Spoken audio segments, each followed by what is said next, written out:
ಚರ್ಚೆಗೆ ಸ್ವಾಗತ. ಪ್ರತಿಯೊಬ್ಬರ ಬಾಯಲ್ಲೂ ಸಾಮಾನ್ಯವಾಗಿ ಕೇಳಿಬರುವ ಮಂತ್ರ ಅಂದ್ರೆ ಗಾಯತ್ರಿ. ಆದರೆ ಸಂಧ್ಯಾವಂದನೆಯ ಅಂತರಂಗ ಅನ್ನೋ ಗ್ರಂಥವನ್ನ ಓದಿದಾಗ ಒಂದು ಆಳವಾದ ಪ್ರಶ್ನೆ ಹುಟ್ಕೊಳ್ಳುತ್ತೆ.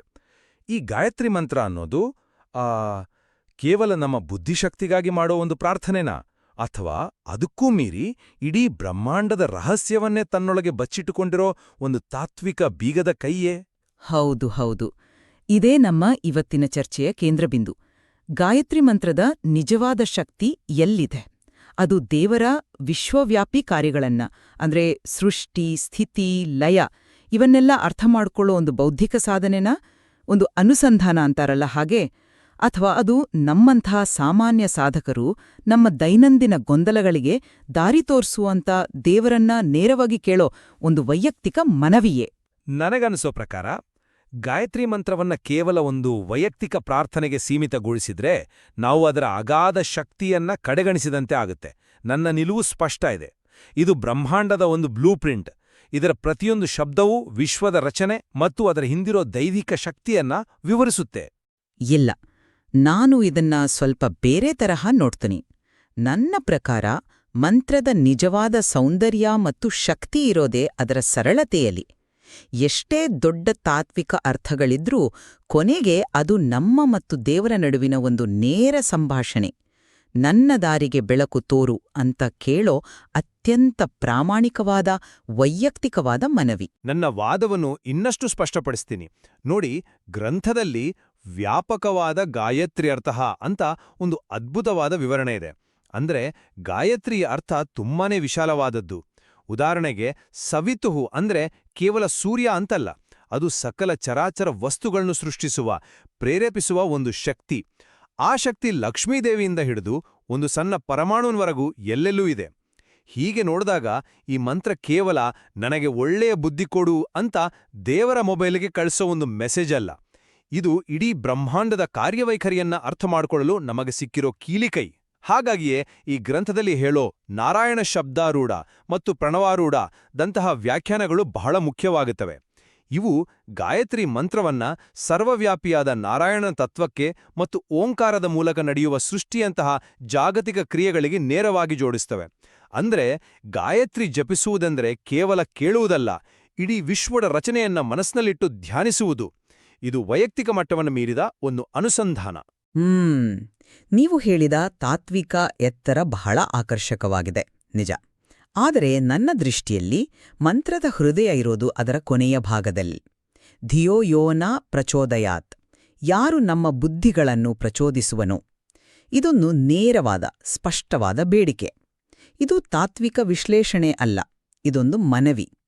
ಗ್ರಂಥವೇ ಹೇಳೋ ಹಾಗೆ ಭಗವಂತನು ಲಕ್ಷ್ಮೀಗೆ, ಋಜುಗಳಿಗೆ, ಸಾತ್ವಿಕ ಜೀವಿಗಳಿಗೆ, ಹೀಗೆ ಪ್ರತಿಯೊಬ್ಬರಿಗೂ ಅವರವರ ಯೋಗ್ಯತೆಗೆ ತಕ್ಕಂತೆ ಬೇರೆ ಬೇರೆ ಮಟ್ಟದ ಬುದ್ಧಿಶಕ್ತಿಯನ್ನು ಕೊಡ್ತಾನೆ. ಇದೇನನ್ನು ಸೂಚಿಸುತ್ತೆ? ನಾವು ಕೇಳುತ್ತಿರುವ ವರ ಎಷ್ಟು ವೈಯಕ್ತಿಕವಾದದ್ದು ಎಂಬುದನ್ನ. ದೈನಂದಿನ ಜೀವನದಲ್ಲಿ ಹೋರಾಡುತ್ತಿರುವ ಸಾಧಕನಿಗೆ ಬ್ರಹ್ಮಾಂಡದ ಬ್ಲೂಪ್ರಿಂಟಿನ ಅಮೂರ್ತ ಕಲ್ಪನೆಗಿಂತ ತನ್ನ ಮುಂದಿನ ಹೆಜ್ಜೆ ಇಡಲು ಬೇಕಾದ ಸ್ಪಷ್ಟತೆ ಮತ್ತು ಮಾರ್ಗದರ್ಶನ ಹೆಚ್ಚು ಮುಖ್ಯ ಅಲ್ವಾ? ಹಾಗಾಗಿ ನಿಮ್ಮ ಪ್ರಕಾರ ಬ್ರಹ್ಮಾಂಡದ ವಿವರಣೆ ಮುಖ್ಯ ಭೂಮಿಕೆ ಆದರೆ, ನನ್ನ ಪ್ರಕಾರ ಅದು ಕೇವಲ ಒಂದು ಶ್ರೀಮಂತ ಹಿನ್ನೆಲೆ ಸಂಗೀತ. ಮುಖ್ಯವಾದದ್ದು ವೇದಿಕೆಯ ಮೇಲಿರುವ ನಾಯಕ, ಅಂದ್ರೆ ಸಾಧಕನ ವೈಯಕ್ತಿಕ ಪ್ರಾರ್ಥನೆ. ಆ ಪ್ರಾರ್ಥನೆಯನ್ನು ಹಿನ್ನೆಲೆ ಸಂಗೀತ ಮರೆಮಾಚಬಾರದು. ನೀವು ಪ್ರಾಯೋಗಿಕತೆಯ ಬಗ್ಗೆ ಹೇಳಿದ್ದು ನಿಜ. ಆದರೆ ಆ ಪ್ರಾಯೋಗಿಕತೆಯ ಅಡಿಪಾಯವೇ ತಾತ್ವಿಕ ಆಳ. ದೇವಸ್ಯ ಮತ್ತು ಭರ್ಗಃ ಎಂಬ ಎರಡು ಪದಗಳನ್ನೇ ತೆಗೆದುಕೊಳ್ಳೋಣ. ಗ್ರಂಥದ ಪ್ರಕಾರ ದೇವಸ್ಯ ಅಂದ್ರೆ ಕೇವಲ ಬೆಳಕು ಕೊಡುವನು ಅಂತಲ್ಲ.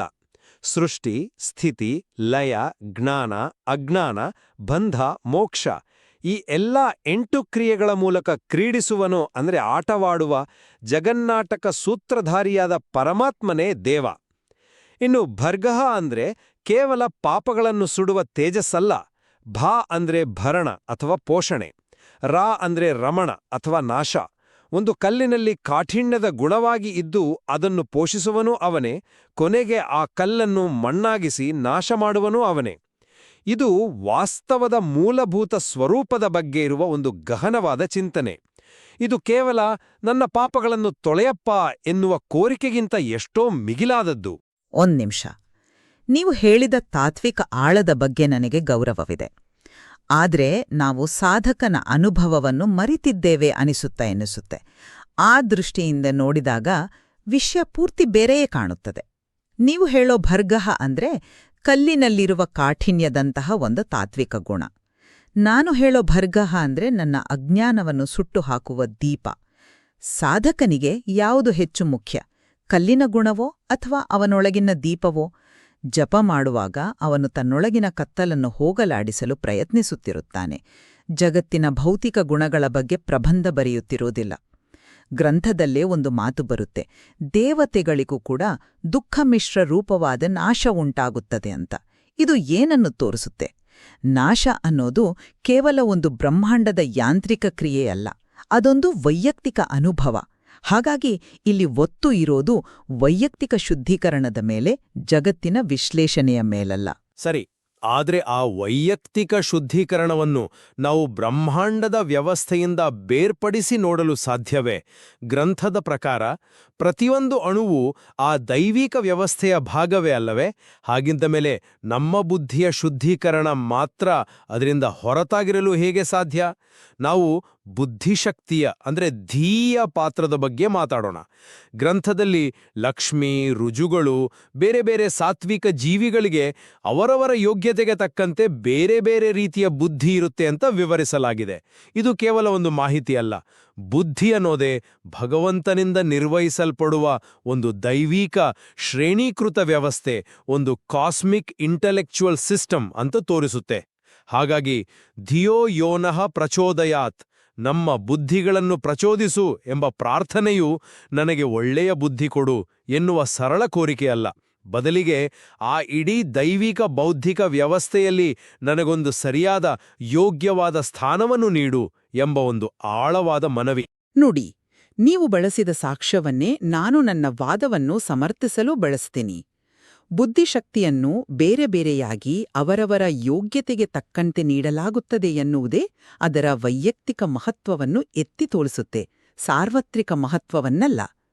ಜಪ ಮಾಡುವಾಗ ಸಾಧಕನು ಓ ಬ್ರಹ್ಮಾಂಡದಲ್ಲಿ ಒಂದು ಭೌತಿಕ ಶ್ರೇಣಿ ಇದೆ, ಅದರಲ್ಲಿ ನನ್ನ ಸ್ಥಾನ ಎಲ್ಲಿದೆ ಅಂತೆಲ್ಲ ಯೋಚಿಸುತ್ತಿರುವುದಿಲ್ಲ. ಅವನ ಚಿಂತೆ ಸರಳ, ನನ್ನ ಜೀವನದ ಗೊಂದಲಗಳಿಗೆ ದಾರಿ ಕಾಣುತ್ತಿಲ್ಲ, ನನ್ನ ಬುದ್ಧಿಗೆ ಸರಿಯಾದ ಮಾರ್ಗದರ್ಶನ ಸಿಗಲಿ ಅಂತ. ಗ್ರಂಥದಲ್ಲಿ ಬರುವ ಯಂ ತು ರಕ್ಷಿತು ಮಿಚ್ಛಂತಿ ಬುದ್ಧ್ಯಾ ಸಂಯೋಜಯಂತಿ ತಂ ಎಂಬ ಶ್ಲೋಕವನ್ನು ಗಮನಿಸಿ. ಅದರರ್ಥ ದೇವತೆಗಳು ಯಾರನ್ನು ರಕ್ಷಿಸಲು ಬಯಸುತ್ತಾರೋ ಅವರಿಗೆ ಸದ್ಬುದ್ಧಿಯನ್ನು ಕೊಡುತ್ತಾರೆ. ಇದು ಎಷ್ಟು ಸ್ಪಷ್ಟವಾಗಿದೆ ನೋಡಿ. ಬುದ್ಧಿಶಕ್ತಿಯನ್ನೋದು ಇಲ್ಲಿ ವೈಯಕ್ತಿಕ ರಕ್ಷಣೆಯ ಒಂದು ಸಾಧನ. ಇದು ದೇವರು ಮತ್ತು ಭಕ್ತನ ನಡುವಿನ ನೇರವಾದ ವೈಯಕ್ತಿಕ ಸಂಬಂಧವನ್ನು ಸೂಚಿಸುತ್ತೆ, ಯಾವುದೋ ಒಂದು ಅಮೂರ್ತ ತಾತ್ವಿಕ ವ್ಯವಸ್ಥೆಯ ಅವಲೋಕನವಲ್ಲ. ಆ ವೈಯಕ್ತಿಕ ರಕ್ಷಣೆ ಕೂಡ ಬ್ರಹ್ಮಾಂಡದ ಒಂದು ದೊಡ್ಡ ಯೋಜನೆಯ ಭಾಗವೇ ಆಗಿದೆ. ಇದಕ್ಕೆ ಅಂತಿಮ ಮತ್ತು ಅತ್ಯಂತ ಶಕ್ತಿಶಾಲಿ ಪುರಾವೆ ಸಿಗುವುದೇ ಪ್ರಣವಾರೂಢ ವ್ಯಾಖ್ಯಾನದಲ್ಲಿ. ಇದು ನಿಜಕ್ಕೂ ಅದ್ಭುತವಾದದ್ದು. ಗ್ರಂಥವು ಗಾಯತ್ರಿಯ 24 ಅಕ್ಷರಗಳನ್ನು ಓಂಕಾರದ 8 ಭಾಗಗಳಾದ ಅಕಾರ, ಉಕಾರ, ಮಕಾರ ಇತ್ಯಾದಿಗಳಿಗೂ ಮತ್ತು ಅವುಗಳಿಗೆ ಸಂಬಂಧಿಸಿದ ಬ್ರಹ್ಮ, ನರಸಿಂಹ, ವಾಸುದೇವರಂತಹ ದೈವೀ ರೂಪಗಳಿಗೂ ಹಾಗೂ ಸೃಷ್ಟಿ, ಸಂಹಾರ, ಜ್ಞಾನಪ್ರದಾನದಂತಹ ಬ್ರಹ್ಮಾಂಡದ ಕಾರ್ಯಗಳಿಗೂ ಜೋಡಿಸುತ್ತದೆ. ಅಂದ್ರೆ ನೀವು ಗಾಯತ್ರಿ ಜಪಿಸಿದಾಗ ಕೇವಲ ಪ್ರಾರ್ಥಿಸುತ್ತಿಲ್ಲ, ಇಡೀ ಬ್ರಹ್ಮಾಂಡದ ಸೃಷ್ಟಿ, ಸ್ಥಿತಿ, ಲಯದ ಚಕ್ರವನ್ನು ನಿಮ್ಮ ಮನಸ್ಸಿನಲ್ಲಿ ಪುನರಾವರ್ತಿಸುತ್ತಿದ್ದೀರಿ.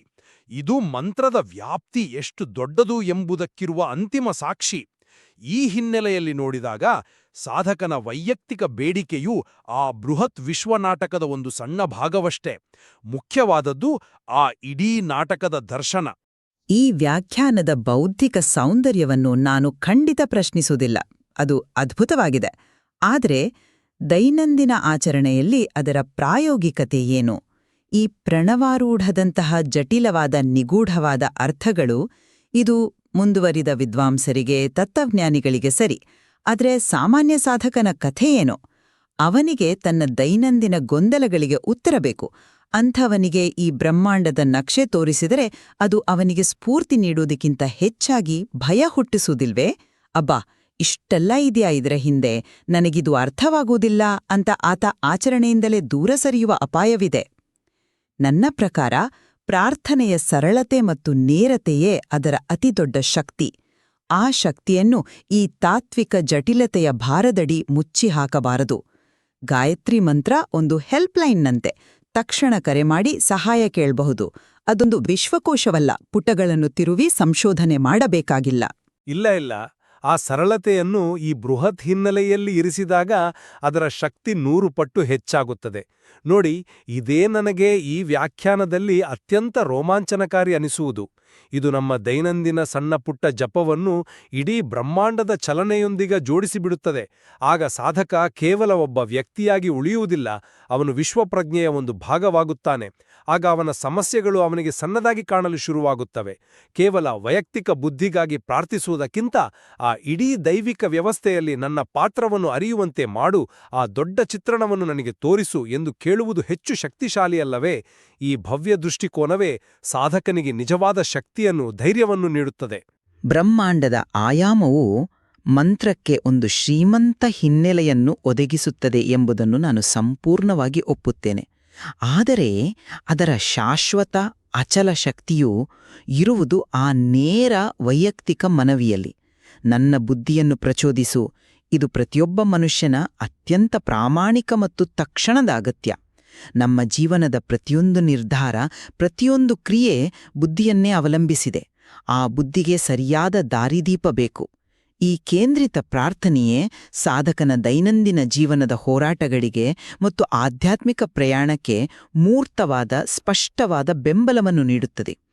ತಾತ್ವಿಕ ಎತ್ತರಗಳು ಸ್ಫೂರ್ತಿದಾಯಕವಾಗಿರಬಹುದು, ಆದರೆ ವೈಯಕ್ತಿಕ ಪ್ರಾರ್ಥನೆಯು ಕಾಲಡಿಯಲ್ಲಿ ನೆಲೆಯನ್ನು ನೀಡುತ್ತದೆ, ಆಧಾರ ನೀಡುತ್ತದೆ. ಆ ಆಧಾರವಿಲ್ಲದೆ ನಾವು ಎತ್ತರಕ್ಕೆ ಹಾರಲು ಸಾಧ್ಯವಿಲ್ಲ. ಹಾಗಾದರೆ ನಮ್ಮ ಚರ್ಚೆಯ ಸಾರಾಂಶ ಹೀಗಿದೆ: ಗಾಯತ್ರಿ ಮಂತ್ರವನ್ನು ಅದರ ವ್ಯಾಪಕವಾದ ಅರ್ಥದಲ್ಲಿ, ಅಂದರೆ ಬ್ರಹ್ಮಾಂಡದ ದೃಷ್ಟಿಕೋನದಲ್ಲಿ ನೋಡುವುದರಿಂದ ನಮ್ಮ ದೈನಂದಿನ ಆಚರಣೆಯು ಒಂದು ವಿಶ್ವಪ್ರಜ್ಞೆಯ ಸಾಧನೆಯಾಗಿ ಪರಿವರ್ತನೆಯಾಗುತ್ತೆ. ಇದು ವ್ಯಕ್ತಿಯನ್ನು ಅವನ ಸಣ್ಣ ಅಹಂನಿಂದ ಹೊರತಂದು ಸೃಷ್ಟಿಯ ಸಂಪೂರ್ಣತೆ ಮತ್ತು ಸೃಷ್ಟಿಕರ್ತನೊಂದಿಗೆ ಬೆಸೆಯುತ್ತದೆ. ಈ ಭವ್ಯ ದೃಷ್ಟಿಕೋನವೇ ಸಾಧಕನಿಗೆ ಅಂತಿಮವಾಗಿ ಶಕ್ತಿಯನ್ನು ನೀಡಿ ಅವನ ವೈಯಕ್ತಿಕ ಸಮಸ್ಯೆಗಳನ್ನು ಮೀರಿ ಬೆಳೆಯಲು ಸಹಾಯ ಮಾಡುತ್ತದೆ ಎಂಬುದು ನನ್ನ ದೃಢವಾದ ನಿಲುವು. ನನ್ನ ಪ್ರಕಾರ ಆ ಬ್ರಹ್ಮಾಂಡದ ಪ್ರಜ್ಞೆಯು ಮಂತ್ರಕ್ಕೆ ಒಂದು ಆಳವಾದ ಹಿನ್ನೆಲೆಯನ್ನು ಒದಗಿಸುತ್ತದೆ. ಆದರೂ ಅದರ ನಿರಂತರ ಶಕ್ತಿಯು ಆಧ್ಯಾತ್ಮಿಕ ಮಾರ್ಗದರ್ಶನಕ್ಕಾಗಿ ಮಾಡುವ ಆ ನೇರ ವೈಯಕ್ತಿಕ ಮನವಿಯಲೇ ಇದೆ. ಆ ಬೃಹತ್ ಸತ್ಯವನ್ನು ತಲುಪುವ ಮೊದಲು ಮತ್ತು ಅತಿ ಮುಖ್ಯವಾದ ಹೆಜ್ಜೆಯೇ ವೈಯಕ್ತಿಕ ಪ್ರಜ್ಞೆಯನ್ನು ಶುದ್ಧೀಕರಿಸುವುದು ಮತ್ತು ಬಲಪಡಿಸುವುದು. ನನ್ನ ಬುದ್ಧಿಗೆ ಬೆಳಕು ನೀಡು ಎಂಬ ಆ ಪ್ರಾಮಾಣಿಕವಾದ ಸರಳವಾದ ಪ್ರಾರ್ಥನೆಯೇ ಗಾಯತ್ರಿ ಮಂತ್ರದ ಹೃದಯ ಭಾಗದಲ್ಲಿದೆ. ಇದೇ ಸಾಧಕನ ಆಧ್ಯಾತ್ಮಿಕ ಪ್ರಯಾಣಕ್ಕೆ ಬೇಕಾದ ನಿಜವಾದ ಆಧಾರ. ಈ ಚರ್ಚೆಯಿಂದ ಒಂದು ವಿಷಯ ಸ್ಪಷ್ಟವಾಗುತ್ತೆ: ಸಂಧ್ಯಾವಂದನೆಯ ಅಂತರಂಗ ಗ್ರಂಥವು ತೋರಿಸುವ ಹಾಗೆ ಗಾಯತ್ರಿ ಮಂತ್ರವು ಒಂದೇ ಅರ್ಥಕ್ಕೆ ಸೀಮಿತವಾದದ್ದಲ್ಲ. ಅದು ಬಹುಸ್ತರದ ಅರ್ಥಗಳನ್ನು ಹೊಂದಿರುವ ಒಂದು ರತ್ನ. ಸಾಧಕನು ತನ್ನನ್ನು ಇಡೀ ಬ್ರಹ್ಮಾಂಡದ ಭಾಗವಾಗಿ ನೋಡಲಿ ಅಥವಾ ತನ್ನ ವೈಯಕ್ತಿಕ ಬೆಳವಣಿಗೆಗಾಗಿ ಪ್ರಾರ್ಥಿಸಲಿ, ಎರಡೂ ಮಾರ್ಗಗಳಿಗೂ ಈ ಮಂತ್ರದಲ್ಲಿ ಅವಕಾಶವಿದೆ. ಹೌದು, ಕೊನೆಯಲ್ಲಿ ಯಾವ ದೃಷ್ಟಿಕೋನವು ತಮ್ಮ ಸಾಧನೆಗೆ ಹೆಚ್ಚು ಅರ್ಥಪೂರ್ಣ, ಹೆಚ್ಚು ಸಹಕಾರಿ ಎಂಬುದನ್ನು ಕೇಳುಗರೆ ನಿರ್ಧರಿಸಬೇಕು. ಮಂತ್ರದ ಆಳವಾದ ಅನುಸಂಧಾನವು ಅತ್ಯಗತ್ಯ ಎಂಬುದಂತೂ ನಿರ್ವಿವಾದ.